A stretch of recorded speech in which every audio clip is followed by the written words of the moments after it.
Hello, good morning students. आज हम देखने जा रहे हैं इस लेक्चर में हमारा जो बचा हुआ कंसेप्ट है अलजेब्रा ऑफ मैथमेटिकल लॉजिक। ठीक है। आज से पहले वाले चैप्टर में या लेक्चर में मैंने आपको कहा था कि एक्टिविटीज़ आपको परफॉर्म करनी है, आपको एक्सरसाइज सॉल्व करनी है। तो एक्टिविटीज़ के लिए एक ट्रूथ टेबल जो आपको फॉर्म करना था, कुछ लोगों ने किया है, कुछ लोगों ने कहा कि सर कौन सा ट्रूथ टेबल फॉर्म करना है। तो उनके लिए मैंने ये सम इम्पॉर्टेंट रिजल्ट्स है, इनका ट्रूथ टेबल आपको फॉर्म करके इनका लॉजिकल इक्विवेलेंस प्रूव करना है। ठीक है। तो ये चार आपको टेक्स्ट बुक में भी मिलेंगे। ये एज हमें कुछ रिजल्ट्स, मतलब जैसे कि रिडक्शन करने के लिए अब कुछ मैथमेटिकल लॉजिक के हमें इक्वेशंस गिवन होंगे, उस इक्वेशन को रिड्यूस करने के लिए, उसका रिड्यूस फॉर्म निकालने के लिए हमें कुछ इन रिजल्ट्स की ज़रूरत पड़ने वाली है। तो ये रिजल्ट हमें बहुत इंपॉर्टेंट है। जैसे कि सपोज अब यहाँ पर दिया है कि P और in bracket Q and R, मतलब यहाँ पर हुआ क्या, P और Q, देखो यहाँ पर ये और जो है ये दोनों फंक्शन को डिस्ट्रीब्यूट हो गया। ठीक है। तो इसको डिस्ट्रीब्यूटिव लॉ कहते हैं और ऐसे ही लॉज हमें अलजेब्रा ऑफ मैथमेटिकल लॉजिक में देखने हैं। ठीक है। सो ये कुछ रिजल्ट्स है जिसके ट्रूथ टेबल्स आपको डिराइव करने हैं, आपको ये इक्विवेलेंस प्रूव करनी है। ओके। तो मतलब आगे इस लेक्चर के बाद मुझे शायद बच्चों के फ़ोन या एसएमएस नहीं आएंगे कि सर कौन सी ट्रूथ वैल्यू या कौन सा ट्रूथ टेबल हमें कंस्ट्रक्ट करना था, कौन सी एक्टिविटी थी। ओके। सो एक्टिविटी क्या है वो समझ में आ गई। चलो फिर अब हम करते हैं हमारा नेक्स्ट कंसेप्ट जो कि है algebra of mathematical logic. Algebra of logical statements, जो हमारे मैथमेटिकल लॉजिक के स्टेटमेंट है, उन स्टेटमेंट्स का हमें अलजेब्रा अब देखना है। अलजेब्रा मतलब क्या है? अलजेब्रा में हमने एडिशन, मल्टीप्लिकेशन, सब्ट्रैक्शन, डिवीजन ये सब देखा था। अब यहाँ पर अलजेब्रा मतलब क्या है? Conjunction of two statements, conjunction of same statement. जैसे कि हमें अलजेब्रा में पता है if we add any number with zero, अगर ज़ीरो को किसी नंबर के साथ ऐड करें या किसी नंबर को ज़ीरो के साथ ऐड करें तो उसका आंसर क्या आने वाला है? हमें पता है उसका आंसर वो नंबर जो हम ऐड कर रहे हैं, सपोज x प्लस ज़ीरो या 0 प्लस एक्स, ये हम करें तो उसका आंसर क्या आने वाला है? x ही आने वाला है। Okay. Similarly to that x into zero अगर हम करें, किसी भी नंबर का 0 से मल्टीप्लिकेशन करें तो उसका भी आंसर क्या आने वाला है? या 0 से किसी नंबर को मल्टीप्लाई करें उसका भी आंसर क्या आने वाला है? 0 आने वाला है, ये हमें पता है। सेम वैसे ही conjunction, disjunction, negation, implication, double implication, इसके कुछ रूल्स या कुछ अलजेब्रा के ऑपरेशंस हमें यहाँ पर परफॉर्म करने स्टेटमेंट्स पे, तो वो अब यहाँ पे हम देखने जा रहे हैं। ठीक है। इसके टोटल 10-11 टाइप्स है। इस यहाँ पर लॉज है, जो लॉज आपने अलजेब्रा में 9th-10th में देखे थे, distributive law, associative law, commutative law, वही लॉज वही नेम के साथ और वही फीचर्स के साथ यहाँ पर हमें यूज़ करने। लेकिन वहाँ पर आपने 10th में वो लॉज जो यूज़ किए थे, वो लॉज कहाँ पर यूज़ किए थे? ब्रैकेट में मल्टीप्लाई, एडिशन वगैरह करने के लिए। यहाँ पर हम वो कंजंक्शन, डिसजंक्शन, निगेशन, इम्प्लीकेशन के लिए या डबल इम्प्लीकेशन के लिए यूज़ करेंगे। ठीक है। चलिए एक एक लॉ देखते हैं अभी। देखिए इन लॉज में सबसे पहला लॉ है आइडेम्पोटेंट लॉ। इसका क्या करना है? देखिए याद रखने के लिए बोल रहा हूँ मैं, ट्रिक याद रखने के लिए ट्रिक बता रहा हूँ। देखिए आई मतलब me, myself, I, me, myself, correct. So idempotent law में अगर कोई एक स्टेटमेंट है, suppose that statement is suppose P and with this statement in conjunction the same statement occurs. अगर किसी स्टेटमेंट के साथ कंजंक्शन में अगर सेम स्टेटमेंट है तो हमें क्या करना है? उसका आइडेम्पोटेंट लॉज यूज़ करके उसका जो इक्विवेलेंस आता है वो इक्विवेलेंस आता है फिर P। आप इसका ट्रूथ टेबल के साथ भी चेक कर सकते हो। कैसे? देखिए P के ट्रूथ वैल्यूज़ T, F, इधर के T, F, इनका एंड ले लो, क्या आने वाला है? T and T, T, F and F, F। देखिए प्रूव हो गया, यही वैल्यूज आ गए फिर से। Similarly we can prove that P और P इज इक्वलेंट टू, अब ये प्रूव करके देखते हैं, TF और ट्रू और ट्रू इज ट्रू, फॉल्स और फॉल्स इज फॉल्स। मतलब क्या मिला फिर से हमें, पी स्टेटमेंट इटसेल्फ। मतलब आइडेम्पोटेंट लॉ में हमें दो रिजल्ट्स मिले, वो दो रिजल्ट्स कौन से थे, पी एंड पी। मतलब if statement is in conjunction with itself then its result is P, that statement। अगर किसी स्टेटमेंट में हमें गिवन हो P एंड P, या किसी स्टेटमेंट का सिंप्लीफिकेशन निकालने के बाद अगर हमें ये मिला P एंड P, तो उसके इस पर्टिकुलर टर्म के साथ हम क्या कर सकते हैं, ये दोनों को रिप्लेस कर सकते हैं एक P से, एक स्टेटमेंट से, सेम स्टेटमेंट से, ठीक है। तो सिमिलरली ये हो गया कंजंक्शन में, और डिसजंक्शन में भी P और P is equivalent to P, ठीक है। ये दो रिजल्ट्स हमें मिल गए। ये दो रिजल्ट्स, इनका नाम क्या है, idempotent law, I, me, my self, ठीक है, आइडेम्पोटेंट लॉ, ठीक है। आइडेम्पोटेंट लॉ में क्या है, अगर सेम स्टेटमेंट कंजंक्शन या डिसजंक्शन में है तो उसका आंसर वही स्टेटमेंट आता है। तो ये इसके रिजल्ट्स में लिख लेता हूँ अभी। आइडेम्पोटेंट लॉ के क्या रिजल्ट मिले हमें, P एंड P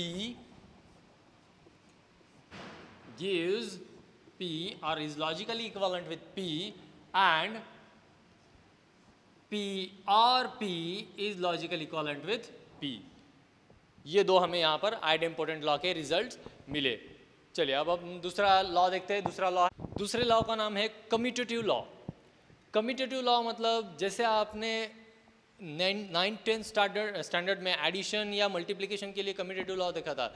एडिशन के लिए बोलता हूँ मैं, a plus B is equal to B plus A देखा था आपने, correct. a plus B is equal to B plus A. Similarly to that यहाँ पर है p and q is logically equivalent with q and p। आप prove करके देख सकते हो। इसका ट्रूथ टेबल निकालता हूँ मैं। p एंड q का ट्रूथ टेबल हमें पता है, t f f f, ठीक है। ये कहाँ से निकाला हमने, हमें पता है Q के दो वैल्यूज़ होते हैं T T F F, P के दो values T T F F, Q के T F T F। इनने हमने कंजंक्शन लिया T and T, T T and F, F F and T, F F and F is F, ठीक है। अब Q का एंड लेना है, कंजंक्शन लेना है हमें P के साथ, तो वो क्या हो जाएगा देखिए, सिमिलरली यही आएगा। इसका इसके साथ अगर कंजंक्शन लेते हैं हम तो T F F F, correct. Same result मिला हमें। मतलब हुआ क्या, P एंड Q लिखो या Q एंड P लिखो, दोनों का मीनिंग सेम है। इसको कहा जाता है कम्यूटेटिव लॉ। अगर ये कम्यूटेटिव लॉ कंजंक्शन में एप्लीकेबल है तो यही लॉ हमें क्या करना है, डिसजंक्शन में भी चेक करना है। चलिए चेक करते हैं फिर। P और Q, P और Q का ट्रूथ टेबल क्या होता है, T T T F, ठीक है। अब हमें चेक करना है कि Q और P का ट्रूथ टेबल भी सेम आता है क्या। देखिए यहाँ पर हमारे पास P और Q की वैल्यूज़ है, और में दोनों ट्रू है तो फर्स्ट वैल्यू ट्रू मिलेगी, एक वैल्यू ट्रू है तो भी वैल्यू ट्रू मिलेगी, और में यहाँ पर भी ट्रू मिलेगी, और लास्ट वाले दोनों वैल्यूज़ फॉल्स है इसलिए फॉल्स। मतलब देखिए दोनों के ट्रूथ वैल्यूज सेम आए, that means commutative law is applicable in conjunction and as well as disjunction। मतलब P and Q is logically equivalent with Q and P, and P or Q is logically equivalent with Q और P, okay. ये हमने truth table के हिसाब से, truth table के help से हम पूरा प्रूव कर रहे हैं, इसलिए ये हमारा 100% करेक्ट है, ठीक है। तो इसे भी मैं थोड़ा सा लिख लेता हूँ यहाँ पर। P and Q is logically equivalent लिख लिया हमने, तो P और Q is logically equivalent with Q और P। ये हो गया हमारा लॉ नंबर 2, कम्यूटेटिव लॉ, ठीक है, समझ में आया। अब थर्ड लॉ है हमारे पास एसोसिएटिव लॉ। एसोसिएटिव मतलब एसोसिएशन।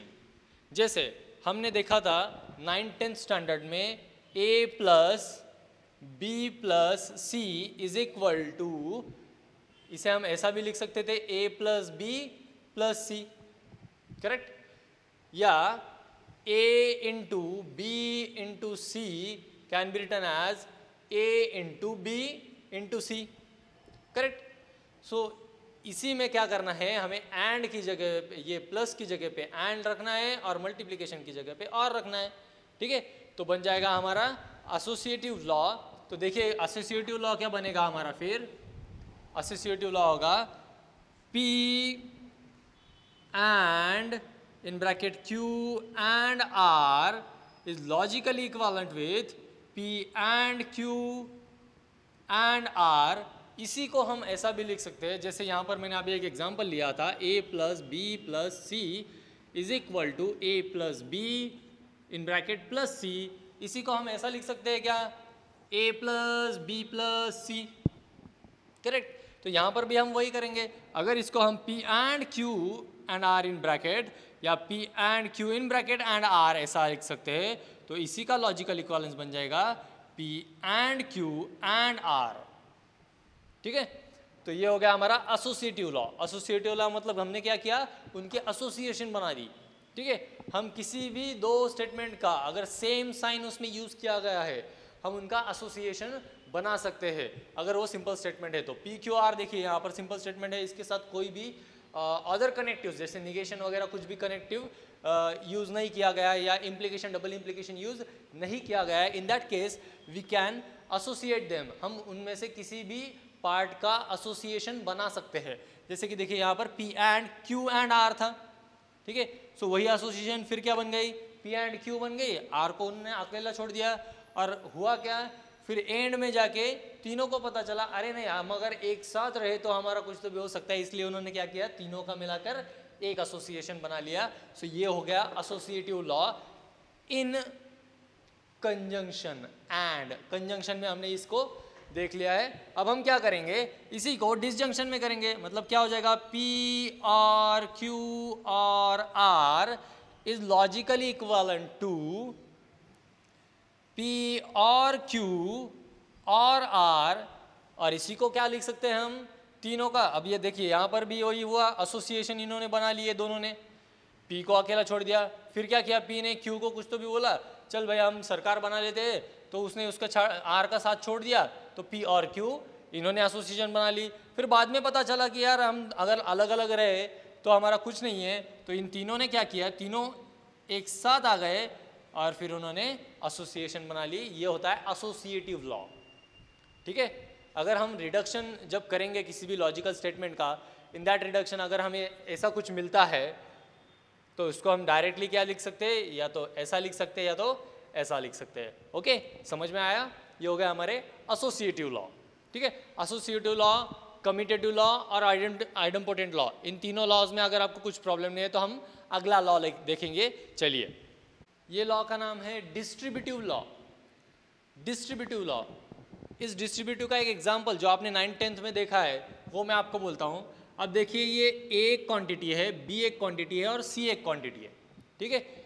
अब एक ब्रैकेट में हमने क्या किया, B और C को एडिशन में लिया और उसके मल्टीप्लिकेशन में हमने A को रख दिया, करेक्ट।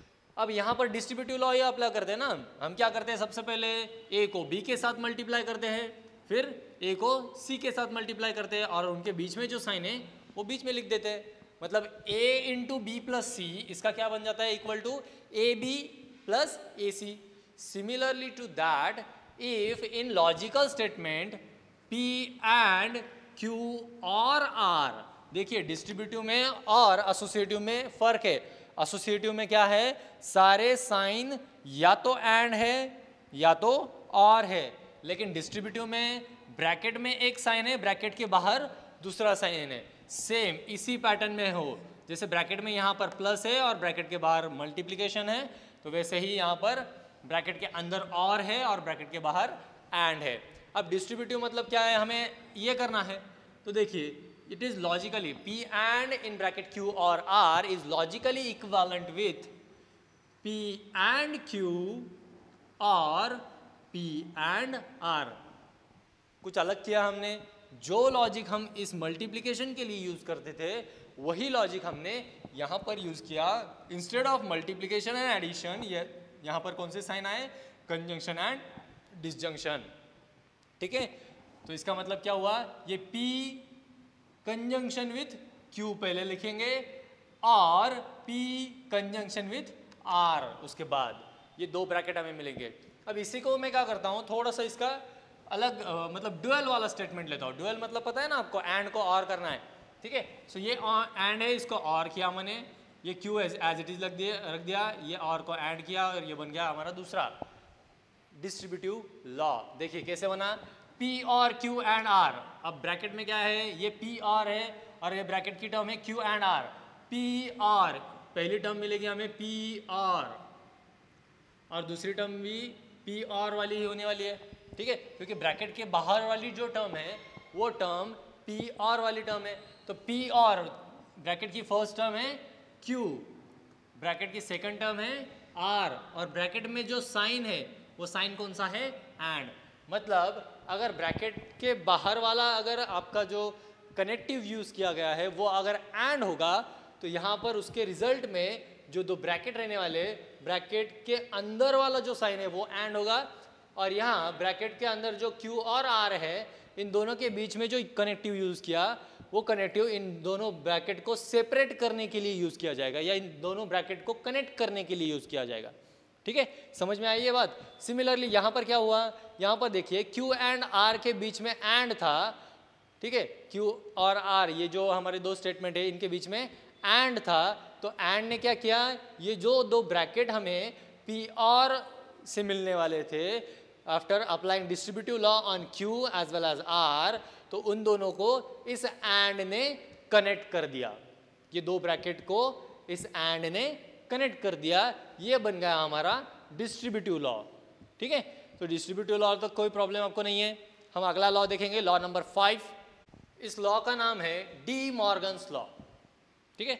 डी मॉर्गन्स लॉ मतलब क्या, अगर कोई स्टेटमेंट हमें गिवन है, देखिए जैसे P एंड Q एक स्टेटमेंट हमें गिवन है, अगर इस स्टेटमेंट का हम निगेशन करते हैं, P एंड Q का हम क्या करते हैं, निगेशन, तो इसका लॉजिकल इक्विवेलेंट हमें मिलेगा। हमने कल ही चेक किया है कि निगेशन ऑफ कंजंक्शन क्या होता है, तो निगेशन ऑफ कंजंक्शन का जो रिजल्ट है that is the result of D Morgan's law, that is the D Morgan's law. वो क्या बनता है, डी मॉर्गन्स लॉ बनता है। तो देखिए अब negation of P and Q, ये लॉ हमने पढ़ा है, क्या कल इसका प्रूफ देखा है हमने, तो क्या होता है, ये निगेशन P निगेशन Q बन जाता है। पहले ये दो जो ब्रैकेट में जो स्टेटमेंट यूज़ किए गए पी क्यू उनका पहले निगेशन और बीच में जो कनेक्टिव यूज़ किया गया है उसका अपोजिट, मतलब अब यहाँ पर एंड यूज़ किया गया है, कंजंक्शन यूज़ किया गया है, तो यहाँ पर हो जाएगा डिसजंक्शन, ठीक है। यही आपको फिजिक्स में या इलेक्ट्रॉनिक्स अगर आप लोगे तो होगा आपका, तो इलेक्ट्रॉनिक्स में आपको ये डी मॉर्गन्स लॉ होगा लॉजिक गेट नाम के चैप्टर में, ठीक है। सो लॉजिक गेट आपका जो चैप्टर है फिजिक्स का और इलेक्ट्रॉनिक्स का, उसकी स्टडी आपकी इस मैथमेटिकल लॉजिक में हो रही है, ठीक है। लॉजिक सेम है, वहाँ पर सिर्फ आपको अलग साइन कन्वेंशन मिलेंगे, प्लस माइनस वगैरह ऐसे साइन कन्वेंशन मिल सकते हैं, ठीक है। यहाँ पर सिर्फ हमें एंड और है, वहाँ पर भी एंड गेट और गेट होता है, सेम लॉजिक वहाँ पर यूज़ करना है। ट्रूथ टेबल जो हमने यहाँ पर देखे वही ट्रूथ टेबल आपको वहाँ पर देखने हैं, सिर्फ वो 1010 के इसमें होंगे, फॉर्मेट में होंगे। जो हमारा अगला सेक्शन है यहाँ पर एप्लीकेशन ऑफ स्विचिंग सर्किट, ठीक है, इस चैप्टर का लास्ट सेक्शन। अब यहाँ पर ये डी मॉर्गन्स लॉ का ये एंड मतलब कंजंक्शन वाला हो गया, क्या हुआ, negation of in bracket P conjunction Q gives us और it is logically equivalent with negation P और निगेशन Q, ओके, ये बात समझ में आ गई। अब हम क्या करेंगे, P और Q को लेंगे और इसका निगेशन करेंगे, P और Q को लेंगे और इसका निगेशन, मतलब ये क्या हो गया, निगेशन ऑफ डिसजंक्शन। ये भी रिजल्ट हमने कल देखा है या इससे पहले वाले लेक्चर में, एक दो लेक्चर में हमने देखा है। तो देखिए निगेशन P यहाँ पर हो जाएगा निगेशन Q और ये जो दोनों के बीच वाला साइन है उसका अपोजिट साइन, ये डिसजंक्शन है तो यहाँ पर हो जाएगा कंजंक्शन, ठीक है। ये हो गया डी मॉर्गन्स लॉ। मतलब क्या है, अगर हमारा रिडक्शन में कहीं पर हमें मिल गया कि negation of P and Q, तो हम उसके जगह पे ये एक्सपांशन यूज करेंगे, या कहीं पर मिल गया निगेशन ऑफ P और Q, उसकी जगह पर हम ये एक्सपांशन यूज करेंगे, या इसका वाइस वर्सा। वाइस वर्सा मतलब निगेशन P और निगेशन Q अगर कहीं मिलता है तो हम क्या करेंगे, उसमें से निगेशन साइन कॉमन निकालेंगे और इस और को कर देंगे एंड, मतलब इसके रिवर्स कंडीशन करेंगे, ठीक है। Similarly negation P and negation Q अगर मिलता है तो उसमें से भी निगेशन साइन कॉमन निकालेंगे और P एंड ये दोनों के बीच का साइन है उसको कर देंगे और, ठीक है। डी मॉर्गन्स लॉ, इसमें से हर एक लॉ हम उसके वाइस वर्सा कंडीशन में यूज कर सकते हैं। जैसे कि यहाँ पर P and P is equivalent to P है, तो अगर सपोज कहीं पर P लिखा हो तो उसको हम P एंड P भी लिख सकते हैं, या कहीं पर सिंपल स्टेटमेंट P हो तो उसको P और P भी लिख सकते हैं, ठीक है, या इन दोनों को भी ऐसा वाइस वर्सा, या इन दोनों को भी, ये तीनों कंडीशन एक दूसरे के वाइस वर्सा है, ठीक है। मतलब कोई भी कंडीशन हमें गिवन हो उसकी जगह पे हम हमारा रिजल्ट पुट कर सकते हैं। जैसे कि यहाँ पर ये डिस्ट्रीब्यूटिव लॉ हो गया, डिस्ट्रीब्यूटिव लॉ में हमने क्या किया, LHS वाले से RHS वाला रिजल्ट निकाला, लेकिन अगर हमें कहीं पर डिस्ट्रीब्यूटिव का अपोजिट यूज करना है तो ये भी हम डिस्ट्रीब्यूटिव लॉ का ही यूज करके कर सकते हैं। मतलब देखिए P एंड Q और P एंड R ऐसा है तो दोनों ब्रैकेट में क्या हो गया, P एंड कॉमन है। जैसे कि एक एग्जांपल मैं आपको बताता हूँ कि AB प्लस AC अगर है तो इसमें से हम क्या करते थे, पहले A कॉमन निकाल के B प्लस C भी करते थे, ठीक है। A को B और C के साथ मल्टीप्लाई भी करते थे, या सपोज कॉमन निकालना है तो ये भी करते थे। तो यहाँ पर भी वैसा ही है पार्ट कि अगर आपको अप्लाई करना है तो ये, अगर इसमें से कॉमन निकालना है तो ये, मतलब यहाँ से ये भी आ सकता है और यहाँ से ये भी आ सकता है। ओके, समझ गए वाइस वर्सा कंडीशन में कैसे यूज किया जाता है। तो ये डी मॉर्गन्स लॉ हो गया, ये हमारा पांचवा लॉ था। अब हमारे पास अगला है आइडेंटिटी लॉ। आइडेंटिटी लॉ में देखिए, जैसे हमें पता है किसी भी नंबर को, जैसे मैंने थोड़ी देर पहले बताया, किसी भी नंबर को अगर हम 0 से मल्टीप्लाई करते हैं तो उसका आंसर 0 आता है। किसी भी नंबर में अगर हम 0 ऐड करते हैं तो वही नंबर उसका आंसर आता है। या इसके सेम अपोजिट, किसी नंबर को अगर हम 1 से मल्टीप्लाई करें, पहले ऐड किया था या मल्टीप्लाई किया था, 1 से मल्टीप्लाई करें तो वही नंबर उसका आंसर आता है, ठीक है। ये हमें पता है, ये हम क्या करते थे, मल्टीप्लिकेटिव आइडेंटिटी और एडिटिव आइडेंटिटी, करेक्ट। यही वर्ड्स आपके टेक्स्ट बुक में थे 9th 10th के। मल्टीप्लिकेटिव आइडेंटिटी मतलब किसी भी नंबर को 1 से मल्टीप्लाई करना, और एडिटिव आइडेंटिटी मतलब 0, ठीक है। सो यहाँ पर आइडेंटिटी लॉ में क्या है, अगर कोई स्टेटमेंट है सपोज P, उसके एंड में मतलब कंजंक्शन में सपोज ट्रू है, किसी भी स्टेटमेंट के कंजंक्शन में अगर ट्रूथ वैल्यू ट्रू है, इन दैट केस देखिए यहाँ पर इसका रिजल्ट मैं आपको ट्रूथ टेबल के हिसाब से ही निकाल के देता हूँ। देखिए P स्टेटमेंट मतलब क्या होगा, ट्रू और फॉल्स, उसके दो ही आउटपुट आएंगे, एक स्टेटमेंट है मतलब। अब इसके एंड में कौन है, ट्रू है, ठीक है, एंड में ट्रू है, तो इसके आउटपुट क्या मिलेंगे, true and true is true and false and true is false. देखिए TF मिला, यहाँ पर दोनों वैल्यू ट्रू आए क्या, नहीं, दोनों वैल्यूज में क्या मिला हमें, TF, जो कि किसकी वैल्यू थी, P की वैल्यू थी। मतलब P and T is logically equivalent with P। अगर किसी भी स्टेटमेंट के साथ हमें ट्रूथ वैल्यू अगर गिवन है, रिडक्शन के लिए हम ये यूज़ करें। अब ये रिडक्शन क्या है सर, आप बार बार रिडक्शन वर्ड क्या यूज़ कर रहे हो, ये एक बार लॉज खत्म होने दो, इसके बाद हम रिडक्शन के एग्जाम्पल लेंगे, ठीक है। सो ये रिडक्शन के लिए सारा खेल चल रहा है। सो P स्टेटमेंट के साथ अगर सपोज कहीं पर ट्रू हमें ट्रूथ वैल्यू गिवन है तो उसका आंसर क्या आता है, द स्टेटमेंट इटसेल्फ, ठीक है। ऐसे ही सपोज ये हो गया हमारा फर्स्ट, P और ट्रू है, और में है, ठीक है। सो उसका क्या हो जाएगा, P के ट्रूथ वैल्यू तो हमें पता है, इनपुट्स क्या मिलेंगे, T और F, और उसके और में कौन है, ट्रू। सो ट्रू और ट्रू इज ट्रू, फॉल्स और ट्रू इज ट्रू। मतलब इसका रिजल्ट क्या आया, P के इनपुट्स कुछ भी हो, अगर P के और मतलब डिसजंक्शन में ट्रू है तो उसका आंसर क्या आने वाला है, ट्रू ऑलवेज, ठीक है। अगर P के डिसजंक्शन में ट्रू है तो आंसर ट्रू आएगा, अगर P के कंजंक्शन में ट्रू है तो उसका आंसर P आएगा, मतलब वो स्टेटमेंट ही रहेगा, ठीक है। ये हो गया हमारे कंजंक्शन और डिसजंक्शन में ट्रू के वैल्यू अगर किसी स्टेटमेंट के साथ हो तो। इसी में दो और एडिशन है, मतलब आइडेंटिटी लॉज है, उसमें हम क्या करेंगे अभी, देखिए अगर किसी स्टेटमेंट के कंजंक्शन में फॉल्स हो, किसी स्टेटमेंट के कंजंक्शन में फॉल्स हो, अब इसका ट्रूथ टेबल देखिए, P के दो ही वैल्यूज पॉसिबल है, एक स्टेटमेंट है तो ट्रू और फॉल्स, और उसके कंजंक्शन में कौन है, फॉल्स। अब ट्रू एंड में अगर फॉल्स है, एंड में अगर मतलब कंजंक्शन में अगर फॉल्स है तो क्या आने वाला है उसका answer, false and false, correct. मतलब अगर किसी स्टेटमेंट के कंजंक्शन में फॉल्स है तो उसका आंसर क्या आने वाला है, फॉल्स, इसके अपोजिट अगर P किसी स्टेटमेंट के डिसजंक्शन में अगर फॉल्स आता है, किसी स्टेटमेंट के डिसजंक्शन में फॉल्स आता है, तो उसका ट्रुथ टेबल देखिए क्या बनेगा, TF, तो P के वैल्यू रहेंगे और उसके डिसजंक्शन में है F। देखिए ट्रू और फॉल्स इज ट्रू, फॉल्स और फॉल्स इज फॉल्स, किसके वैल्यूज मिले हमें फिर से, TF मतलब P स्टेटमेंट के। दैट मीन्स हमें 4 रिजल्ट मिले आइडेंटिटी लॉज में। कौन सा, if any statement is in conjunction with true, किसी स्टेटमेंट के साथ अगर ट्रू वैल्यू है, ट्रुथ वैल्यू कंजंक्शन में, तो उसका आंसर आएगा दैट स्टेटमेंट इटसेल्फ। अगर किसी स्टेटमेंट के कंजंक्शन में फॉल्स वैल्यू है, F ट्रुथ वैल्यू, तो उसका जो लॉजिकल इक्विवेलेंस है या उसका आंसर आएगा हमारा फॉल्स मतलब F।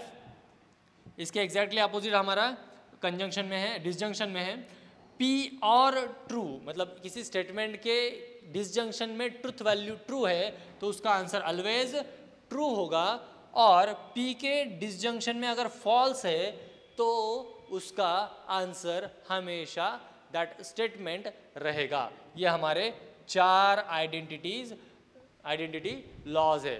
ठीक है, ये हो गया हमारा छठा law, identity law. I hope इसमें आपको सारे बात समझ में आ गई होगी। ठीक है, एकदम ईजी है। देखिए एंड में ट्रू और फॉल्स है, किसी स्टेटमेंट के एंड मतलब कंजंक्शन में अगर ट्रू और फॉल्स है, अगर स्टेटमेंट के कंजंक्शन में ट्रू है तो वही स्टेटमेंट रहेगा, अगर स्टेटमेंट के कंजंक्शन में फॉल्स है तो फॉल्स होगा, अगर किसी स्टेटमेंट के डिसजंक्शन में ट्रू है तो ट्रू रहेगा, और किसी स्टेटमेंट के डिसजंक्शन में फॉल्स है तो वही स्टेटमेंट रहेगा। ठीक है, ये हो गया हमारा आइडेंटिटी लॉ। अब हमारे पास अगला लॉ है, देखिए अब हमारे पास अगला लॉ है कॉम्प्लीमेंट लॉ या कॉम्प्लीमेंट्री लॉ भी कहा जाता है इसको। ठीक है, कॉम्प्लीमेंट लॉ मतलब अगर कोई स्टेटमेंट है हमारा P, उसका कॉम्प्लीमेंट मतलब उसका अपोजिट, इसका अपोजिट होता है निगेशन P। ठीक है, अगर P और निगेशन P ये कंजंक्शन में है तो उसका क्या आएगा, देखिए हमारे पास P के ट्रुथ वैल्यू है, एक वैल्यू मिलेगी ट्रू, दूसरी मिलेगी फॉल्स, और इसका अपोजिट क्या हो जाएगा, फॉल्स एंड ट्रू। अब ये P के वैल्यूज है, ये निगेशन P के, इनके अंदर बीच में कौन है, एंड है। ये चीज़ हमें पता है कि किसी भी स्टेटमेंट के साथ अगर फॉल्स कंजंक्शन में आता है तो उसका आंसर क्या मिलता है हमें, फॉल्स। ठीक है, तो देखिए फाइनल आउटपुट क्या मिला हमें, दोनों भी इनपुट्स का फॉल्स मिला, मतलब P and negation P is logically equivalent with F।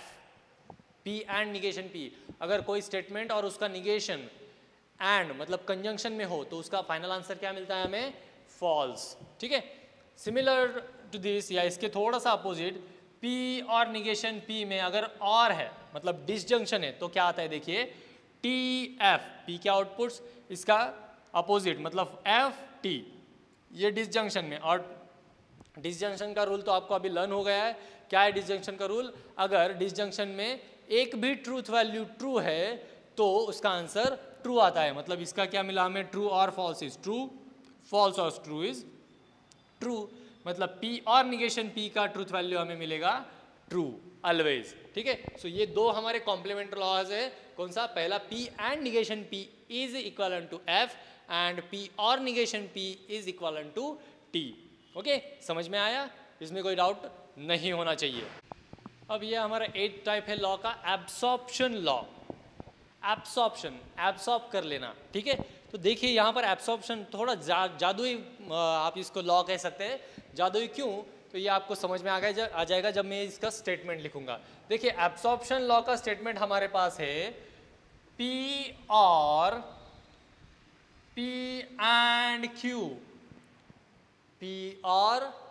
And Q, इसका लॉजिकल इक्विवेलेंस हमें मिलता है P। मतलब हुआ क्या यहाँ पर, एक स्टेटमेंट था P और उसके साथ मतलब डिसजंक्शन में है P एंड Q, मतलब Q वहाँ पर प्रेजेंट होने के बावजूद उसका आंसर क्या मिला हमें, P मिला। ठीक है, तो देखिए ये क्यों मिला, क्योंकि हमारे पास अभी ट्रूथ टेबल के साथ हम इसको प्रूव करने वाले हैं। कोई भी कंफ्यूजन होगा तो वो क्लियर हो जाएगा। देखिए हमारे पास है P और Q। P के ट्रूथ वैल्यूज है T, T, F, F। Q के इनपुट्स हमारे पास है T, F, T, T। Okay, तो अब हमें क्या करना है यहाँ पर देखिए, P एंड Q चाहिए सबसे पहले। तो P एंड Q, एंड का पता है हमें T, F, F, F। अब इसके साथ और में किसको लेना है, P को। P और P एंड Q, मतलब ये टेबल और ये टेबल, इनको हमें और में लेना है। सो ट्रू और ट्रू इज ट्रू, ट्रू और फॉल्स इज ट्रू, फॉल्स और false is false, and false और फॉल्स इज फॉल्स। देखिए ये क्या मिला हमें, TTFF, जो किसका आउटपुट था या किसका इनपुट था, ये P का इनपुट था TTFF। That means it is prove that P और इन bracket P and Q is logically equivalent with P। ठीक है, ये ट्रूथ टेबल बहुत अच्छे से याद रखना है। अगर आपको कोई भी लॉजिकल इक्विवेलेंस देखना है, चेक करके देखना है कि सर आपने ये पढ़ाया था लेकिन ये मुझे समझ में नहीं आया, समझ में नहीं आया तो क्या करो, उसका ट्रूथ टेबल निकालो, क्योंकि truth table is the best, या क्या कह सकते हैं उसको, बेस्ट या बेस्ट के भी ऊपर कोई हो, मोस्ट बेस्टेस्ट अगर कुछ हो तो वो ये बनता है truth table. The best way to find out any proof या to clear any doubt in mathematical logic. Logic का कोई भी अगर आपका डाउट हो, इक्विवेलेंस का हो या किसी भी चीज़ का, ऐसे लॉ का, तो अगर आपको वो समझ में नहीं आया तो क्या करना है, सीधा उसका आपका लॉजिकल टेबल, मैथमेटिकल लॉजिक का टेबल, ट्रूथ टेबल आपको कंस्ट्रक्ट करना है और वो अपने आप आपको समझ में आ जाता है। ठीक है, क्योंकि आप खुद उसमें रिसर्च करते हो। ठीक है, तो अभी जैसे ये समझ में आया, एब्सॉर्प्शन लॉ में मैं क्या करता हूँ, थोड़ा सा चेंज करता हूँ इसमें। ठीक है, थोड़ा सा चेंज क्या करेंगे हम, ये इसका डुअल लिखेंगे। डुअल मतलब P एंड P और Q। ठीक है, तो P एंड P और Q हमने लिखा, तो इसका भी आंसर निकालेंगे हम। ठीक है, अब क्या करना है, सिर्फ हमारे पास ये तो P Q है ही ऑलरेडी, हम क्या करेंगे अब P और Q का टेबल लिखेंगे। सो P और Q का टेबल क्या है हमारे पास, हमें पता है P और Q मतलब क्या होता है, T T T F, T T T F। P और Q डिसजंक्शन, मैंने कहा था पांचों के पांचों आपको ट्रूथ टेबल लर्न होने चाहिए।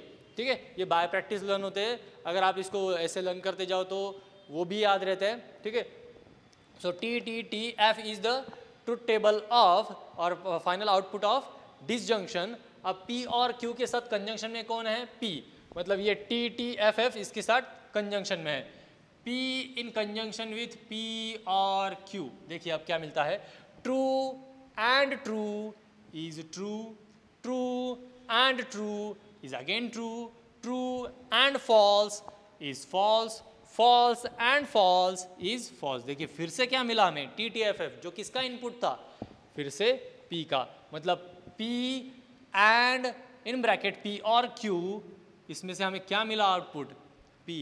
अब इसको पता चला इसको एब्सॉर्प्शन लॉ क्यों कहा जाता है, क्योंकि इस पूरे स्टेटमेंट ने क्या किया, इस Q को एब्सॉर्ब कर लिया और सिर्फ आउटपुट क्या दिया हमें, P।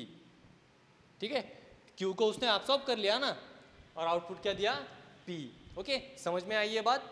मैंने इसको जादुई लॉ क्यों कहा था, क्योंकि यहाँ पर हमें लेफ्ट हैंड साइड में तो Q दिखता है लेकिन उसके इक्विवेलेंस में हमें Q दिखता नहीं है। क्यों नहीं दिख रहा, क्योंकि ये जादुई लॉ है, एब्सॉर्प्शन लॉ है। मैं इसको जादुई लॉ भी कहता हूँ। ठीक है, क्यों कहता हूँ, समझ में आया। ओके, सो हम अब अगला लॉ देखते हैं।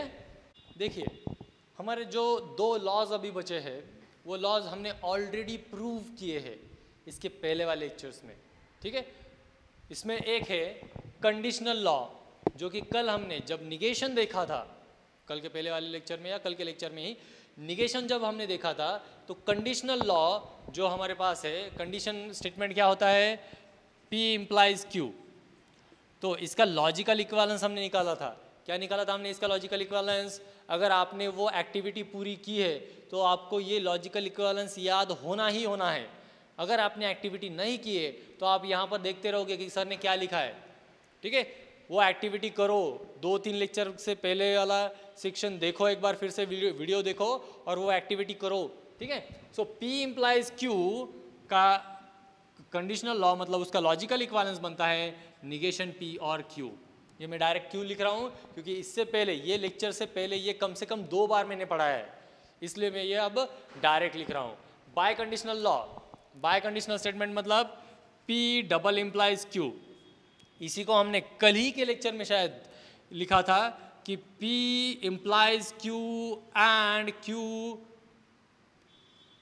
इम्प्लाइज P हो जाता है ये, ठीक है। अब जैसे कि P इम्प्लाइज Q का ये हो गया हमारा लॉजिकल इक्विवेलेंस, तो इसमें क्या हो जाएगा, ये निगेशन P और Q एंड निगेशन Q और P। ये भी हमने लास्ट या प्रीवियस किसी 1-2 लेक्चर में देखा है, हमने ये प्रूव किया है, ठीक है। सो ये हो गए हमारे सारे 10 के 10 लॉज।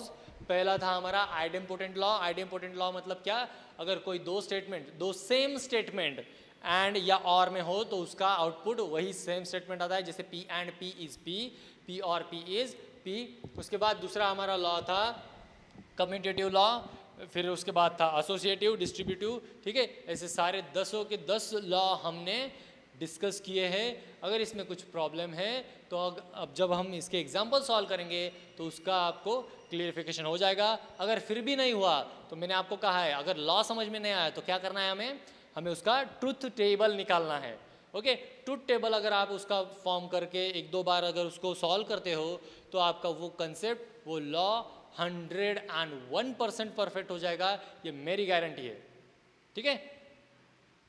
देखिए एक लास्ट लॉ हमारा इसमें रह गया है। लास्ट लॉ है वो इन्वोल्यूशन लॉ, लॉ नंबर 11,